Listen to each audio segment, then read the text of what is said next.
Bugünkü mövzumuz Qaraqoyunlar dövlətidir. Qaraqoyunlar dövləti 4 tayfadan ibarət olur. Ən böyüyü Baharlı olur. Sonra Sədi, Ağcəli və Türkman. 14-cü əsrdə yaranır.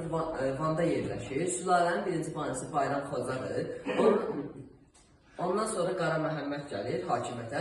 Qara Məhəmməd Teymura qarşı Çapaqdur döyüşü başladı 1387-də və Qara Məhəmməd Teymura qarşı qalib gəlir. Ondan sonra hakimiyyətə Qara Yusif gəlir və buna Teymura qarşı Van döyüşü başladı 1392-də və Teymura məğlub olur. Ondan sonra Qara Yusif özünə bir müttəfiq axtarır və belə müttəfiqi Əhməd görür. Bağdadda yerləşən Əhmədi görür və Qara Yusifə qarşı Bağdad döyüşünü başladı 1394-cü ildə və Teymura məğlub olurlar.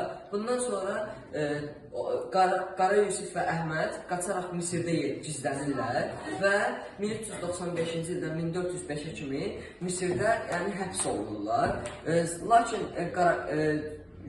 Teymur öldükdən sonra onlar sərbəst olurlar.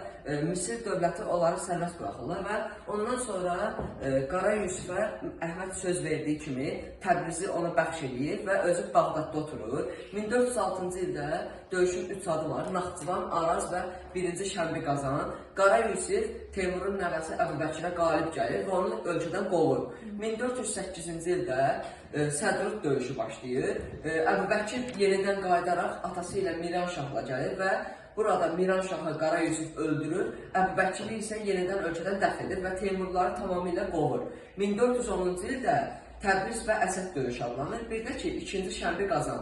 Sultan Əhməd özünə bir Qara Yusifə qarşı müttəfiq axtarır və beləliklə özünə uyğun bir müttəfiq Şirvanşahlar dövlətini görür və Şirvanşahlar dövlətinin banisi 1-ci Məhəmməd İbrahim ilə Sultan Əhmədlə Qara Yusifin üzərinə gəlirlər. Qara Yusif məğlub edərək Sultan Əhmədi öldürür və 1-ci İbrahimi ölkədən qovur.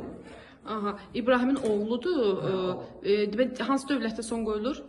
Cəlalilər. Aha, və hansı dövlətin əsası qoyulur? Qaraqoyunlar dövlətinin əsası qoyulur 1410-1468. Paytaxt hansı şəhər olacaq? Təbriz.